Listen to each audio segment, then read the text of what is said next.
Well, it turns out I'm not perfect. Did you notice the missing episode 28? Yeah, I mislabeled things.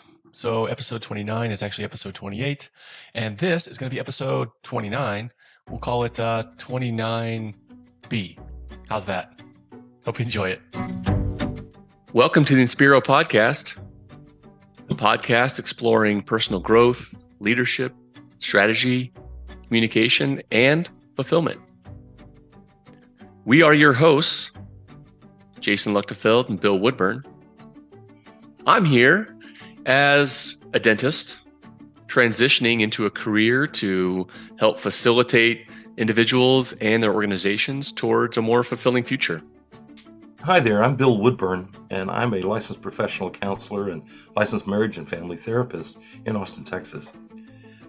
I'm fascinated by the way people come together to solve problems, whether that's couples or families, dental practices, or organizations. We're going to be exploring a lot of topics, and for us to be able to be free to do that, I have to let you know that this is not intended to be dental advice or counseling advice. I'd like to move to a tool I've learned about a long time ago, and it fits here. It's something that was developed by the Yale Center for Emotional Intelligence, I think is what it's called. And it's the ruler, R-U-L-E-R. It's taught to kids, to teach kids emotional intelligence. And I like it for adults too, because most adults have not formally learned about emotional intelligence. So it's a nice introductory tool. So the R is to recognize the emotions, so self-awareness.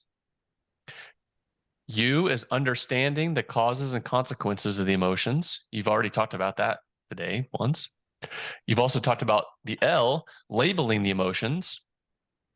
Number 4, E, expressing the emotions in accordance with cultural norms and social context. That one we can come back to. And then the final R in ruler is regulating the emotions with helpful strategies. We teach this as well in the EI course. We teach it in the framework of Goleman's methodology, I guess you could say, where we're talking about self-awareness, self-management, social awareness, and then relationship management. The thing I like about the ruler, instead of using the awareness, the wheel of feelings, feeling wheel, it uses a mood meter. So it allows a little bit more nuance in exploring the mood to try to dig into those emotions that we're feeling. Okay, so that's ruler. I'd like to come back to expressing the emotions in accordance with cultural norms and social context. To me, this flies in the face a little bit of trying to be authentic. Yes. Yeah. And so at what point do we bend ourselves to fit culture and social norms, depending upon how much bending is needed? And how much are we the black sheep, as you say? I'm going to get back to something that you set for us, which I think is a great theme, which is tolerance of rejection. Mm-hmm. Okay. Basically, rule of thumb is you can be as authentic as you're willing to handle the rejection that comes if you are not doing the thing that the people around you want you to do, or if you're doing something very inconvenient for them. Mm-hmm. And most of the time, we already have an automatic thing in our brain that's juggling that. Okay. You know, we were a bunch of friends. Well, where do we all want to go to eat? I want Mexican food. And then we go, okay, now how am I going to couch this so I get my need met? Because these guys really are not terribly into Mexican food. So how am I going to do this so that I can get what I want? So yeah, we normally run through those calculations. Mm-hmm. Matter of fact, we spot people who can't do those calculations very quickly. They just can't seem to figure out how much of their own needs get pushed forth versus how much everybody else's needs and what the mix is. Or we could say authenticity, being very authentic about what they need, but they're not really, fitting in very well with the cultural context or whatever. So, I mean, we can spot those folks. So most of us are juggling that. And some of emotional intelligence is being able to juggle that well And one of the things that's lovely about being in a team that you have worked with a long time, or a group of friends, is you can much more accurately figure out how authentic can I be right now. Mm-hmm. Because these guys have it's my tolerance, but also their tolerance. How much can they handle? You know, if I say, listen, I'm angry at all you guys right now. Well, I've got friends that'll go, oh yeah, man, what's up? And they don't freak out. But if I was at your average cocktail party, I'm not sure how well that would go over. Mm-hmm. Next in that line was the R for strategies. So this, I think, leads naturally into talking about self-management strategies for emotional self-care. And I don't know that they're going to be all that different from things we've already mentioned, other than, so I would be talking about meditation, journaling, the things we've discussed before. The only difference I would add is, again, going back to what you mentioned about being able to label the emotion accurately. That, to me, is something that is difficult to learn. It's Yeah. difficult to get into that. What is this emotion, and what do I do with it? How do I process it? How do I not let it consume me, overwhelm me? I'm certainly not good at it. It's a huge work in progress when it comes to that with certain emotions. So what else could you add to strategies for emotional self-care, especially for those ones that we find most challenging? Let me give just a couple of, I'll just call them rules of thumb, things to try very quick. Okay. Yep. Um, you're in a treatment conference with a patient, and they're angry or they're rejecting or whatever, and it's starting to hook you a little bit. One of the things I do is I say, who are they talking to? Now, the simple answer is, yeah, they're pointed at me. But as human beings, part of the problem is we have eyes in the front. So they could be talking to their spouse, who they know is not in the treatment room, but they know that when they go home and say $20,000 for dentistry, the spouse's head's going to explode, and they don't know how to explain it to them. They may not be talking to me about the money. They may be talking to someone else who's not quite there. This is a way of making this not quite about me. So it's like, what parts of this are about me, but what parts of this, they are talking to somebody else. They're talking to their mom, their dad, their spouse, their kids. They're still talking to the hygienist that they got crossways with before they came in here. It's just an interesting question to ask. Who are they really talking to? The other question I like to ask myself is, how much can I approach this with curiosity? That has been a great saving grace for me. I have been consciously, intentionally working on my ability to stay curious while tense for years now. And it really pays off when someone is angry or upset or whatever. And it would be very easy for me to get really hooked into that. I'm staying curious. I'm staying, oh, I wonder what they're going to say next. I wonder what they're going to feel next. I wonder what's going to happen next. Okay, the way you're describing that, it sounds like you're saying stay curious as a mood for yourself. Yep. Your presentation of that is the intentional attention that you're giving that person's words and actions. How does stay curious come out? Is it that you're asking more questions? Is it that you're not taking things personally? How do you verbalize that when you're in that situation?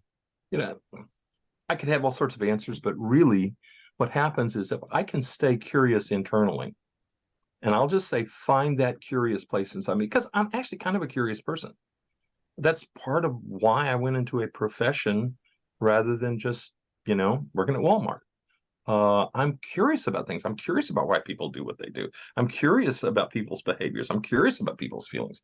And I can find that in my brain and just bring that to the front. I'm just leading with that. I have all sorts of feelings, of course, but I'm going to lead with the curious part of me. Now, when I do, I'm automatically going to have a curious looking face, a curious looking body. I'm going to be transmitting to that person that I'm curious because I found that place in me that can be curious. And so I don't actually have to try to do anything. I find myself, this is not a prescription, but I find myself asking for more information rather than less. Somebody's angry and I'll say, oh, wow, can you tell me more about that? Or what's that like for you when you feel that? Or what did you see that made you so angry? And I genuinely want to know. I'm not using it as some technique, people out there in internet land writing down, be sure to ask, but no, I really do want to know. And it's an authentic expression of that curious part of me. It's good for me, it's good for them. And so all of a sudden, we're on a whole different plane. And sometimes somebody's upset or angry, and I can be curious and I can help them find the curious place in their head. And now we're both curious about this problem. Mhm. And that is a great space for problem solving. It would be a great place to find with a patient in a consult room when you're talking about treatment and you're curious about what's going on with them. And so they start being curious about the dentistry and about what's dental health could be like. And now we're problem solving this thing from two curious minds rather than two scared minds. I'm scared you're going to reject me, and you're the patient, and you're scared how much it's going to cost, so we're both scared. That's hard to problem solve from. Two curious minds, right? But you can lead by finding that curious place inside yourself. So another thing that I do, and this is an anti-anxiety tool Okay. that I use, is I can only project into the future as far as I can while being calm and strategic. So if I start thinking about, wow, what's my practice going to be like next year? And I start getting tense or upset, or I lose that sense of strategy or whatever, it's like, okay, next year's too far. Let's bring it back in. What's going to be like in January? That's like 5 months from now. Okay, no, still a little tense. Okay, reel it back. And based on different days, I can project out different distances. Now, some people say, but what if you have to figure out next year? Well, if I have to figure out next year and I'm in that state of upset or worry or anxiety, I'm going to make bad decisions because I'm going to make the decisions for my anxiety. Okay, that'll just permeate everything. I'll make all the safe decisions, none of the bold decisions. No, my best decisions come from finding that edge. How far out can I plan and still be strategic, still be reasonably calm about it? Because that's where I'm most creative. That's where I do my best thinking. Those decisions are going to likely be right and good to live with long term.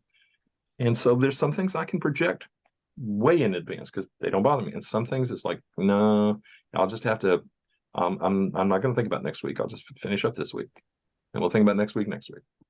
Yeah, that's interesting. I think what I've seen most of the time in my experience so far has been that people don't get stressed about projecting into the future. They get overwhelmed with Okay. Yes. overwhelmed with the options, overwhelmed with the work that it's going to take. But they can think through it, except for people that have a looming death. Okay. They can't I'm often. I'm Okay. gonna disagree some. I think that I was with you there because there's that idea of they get overwhelmed. But what starts to happen as we get overwhelmed often is we start to feel helpless. And helplessness is the biggest cause for our anxiety. Okay. When I'm feeling anxious, where I go is, okay, so what's got me helpless? If I can fix the helplessness piece, I can get out of the anxiety. But I cannot just crowbar myself out of the anxiety with that helplessness piece still floating around. A lot of people come in to my counseling office and they say, well, I'm just worried all the time. I go, yeah, worry is what humans do. By worry, meaning we spin up all sorts of solutions to the problem, but we can't act on any of them. And we just keep spinning and spinning more and more solutions. Or thinking if we just rehearse this a bunch of times, we'll know what to do. Or, well, what that's an effort of getting control of a situation that we feel helpless with. So what we need to do, though, is figure out, well, why are we feeling helpless? And are we, in fact, helpless? And in other words, we work on the helplessness piece, which handles the worry, which handles the anxiety. So another way to say, I think, if I'm projecting next year and I'm starting to get overwhelmed and I'm feeling helpless, then I'm start feeling anxious. Well, is there something that I can nail down so I don't feel helpless with it? That'll go a long way to making me feel better. And one way is just I'll just pull in my, my view. I won't look all the way into next year. I'll pull it back. Another one is just to maybe find that thing that makes me helpless, and try to figure out, can I get better skills there? Can I actually do something with that? Well, I don't know if that person on my team is going to even be here next year. Well, one possibility is I could worry about it. Or I could say, okay, so how am I going to ask her if she's going to be here next year? Maybe I could nail down that helplessness piece by actually going and asking. Do you use any kind of self-efficacy assessment when talking about that piece? Great idea. No, I don't. Okay. I've started to include that in strategic planning retreats. I do it prior to doing vision work, with the idea that if a person scores well, it's an easy little 6 or 8 question self-efficacy test. And I use that then to help provide them with support in achieving their vision. Whenever they write their vision, and like you said, they get stressed about or overwhelmed or anxious, all the above, about what it means to try to accomplish this in the future, whether that's 1 year or 5 years, then I'll refer back to that self-efficacy and say, you have it. You can do it. You know you can do it because this is how you scored on this. So yes. Let's dig into this. Why do you now feel overwhelmed? What part of this? And try to sort that out. I think I'm just restating what you already said, just in a different way. Yeah. Well, and it reminds me that one of the things I do frequently with clients is assign them to find a hero. In other words, someone who, by watching them, gives us a sense of agency and a sense of courage. And that's different for different people. It's ancestor, or mythology, or somebody on the TV, or somebody in real life. I'm open to that, but it's that sort of self-efficacy thing. That also explains that lack of self-efficacy. Also explains why sometimes when we're doing strategic planning, people say, I just don't know, I just can't decide. And we're looking from the outside going, no, I think you should be able to know. I mean, but one of the big byproducts of anxiety, even if you're not feeling the feeling part, is basically your cognition goes down. Your IQ basically goes down.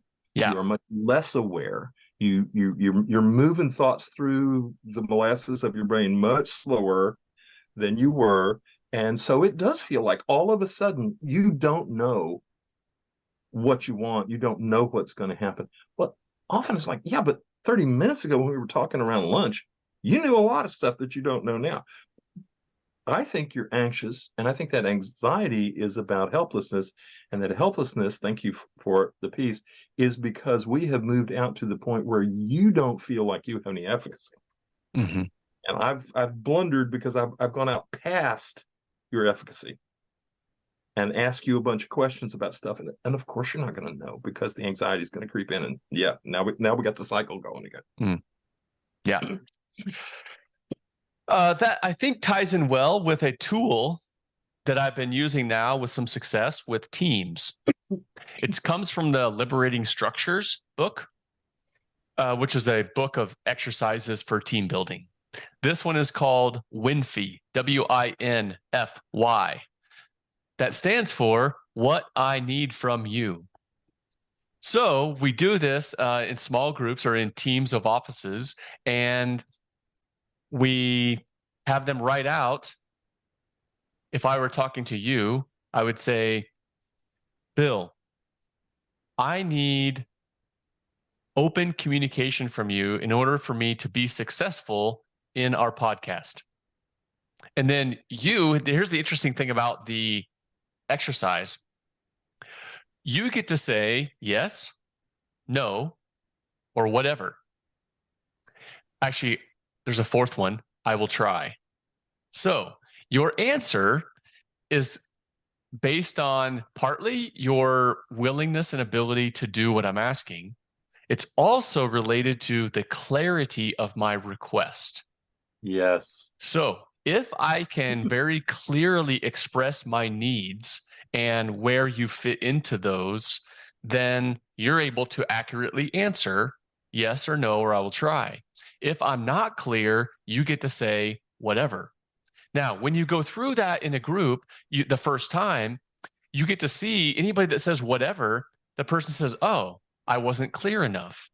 It's not whatever like the teenager talking to their parents about curfew or something. It has a specific intention that you actually will come back to later on, so that the person writing the statement can then say, okay, I need to work on the clarity of my statement before I re-ask it.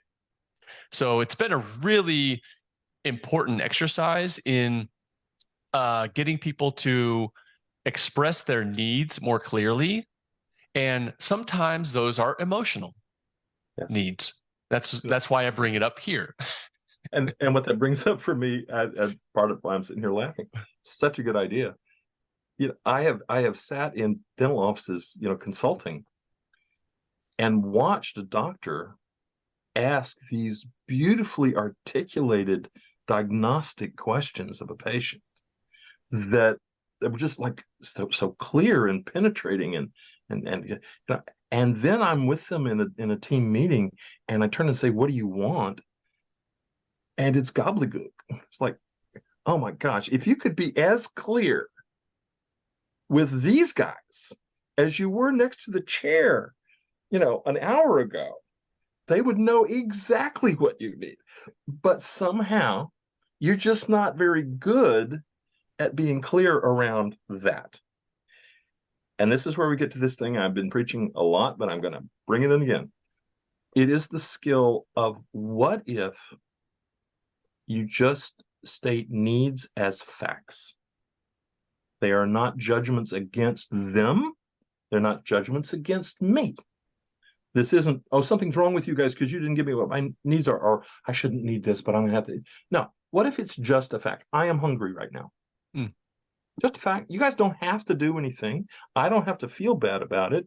It's just, stomach's empty. I feel hungry. I could use some lunch. Just a fact. I've been working with teams doing that, and it has a startling ability to reconfigure all these sort of underlying semi-resentments that come when people are dealing with it. They should have known and they should meet my needs. And it's like, no, just be clear. This is just the fact of my need. And now you get to respond to it or not, or what. And so if you can state your needs as fact, and then you can go into the exercise you were talking about, where you can state it as unloaded from judgment as humans can. Wow, you can get a lot going. You made me think of the 7 habits of the truly miserable. Is that what your thing is called? Yeah. And one of them was, I think number 7 is believe that you can change others or something like It's that. wait for others to change. There you go. Yeah. Yeah. So, And some people spend their lives waiting for other people to change. yeah. So when you said people comment, that person should know what I need. That person should know what I want. Maybe not. The should is irrelevant. It's that you can't control their behavior. You can control your own. And so with your own behavior, you can use your mouth and your words to say factually, here is what I need to have happen. And that it's as simple as that. If you have to do that every day, then maybe somebody needs to have their future freed up in your office. But to a certain degree, it's on us to communicate effectively, not to try to expect the other people to change because of what they should or shouldn't know. When I do the 7 Habits of the Truly Miserable, I do it as sort of a comedy routine. Yes. But that last one is a very painful place to be. It is. Where people are waiting for important people in their lives to suddenly look into the crystal ball and figure out, what they need without them ever having to say what they need. And the effects of that is a lot of anxiety because it is disempowering. Remember, to wait for them to figure out what I need, it also means I can't say what I need. And if I can't say what I need, that's a powerless position. And in that powerless position, I'm going to feel anxious and small, and I'm going to resent the hell out of these other people. Because all of a sudden, I'm this little person. Mm-hmm. I'm not a big person. I'm a little person that has to wait. And you're back being 2 years old, hoping that your mom can figure out you want a peanut butter sandwich. And that's not a place adults inhabit very well. And so it has really bad emotional consequences. Part of self-care is being able to ask clearly and effectively for what you want, and what you need. I think that's a good place to stop for today. So that got you about a half hour of solid content, a whole lot of strategies for emotional self-care in there, exercises you can do for yourself, for your team, family, others. So try those on, see how they go. Give us some feedback. You can always reach us at inspiropodcast@gmail.com. And if you are liking this, tell your friends. Talk at you next time.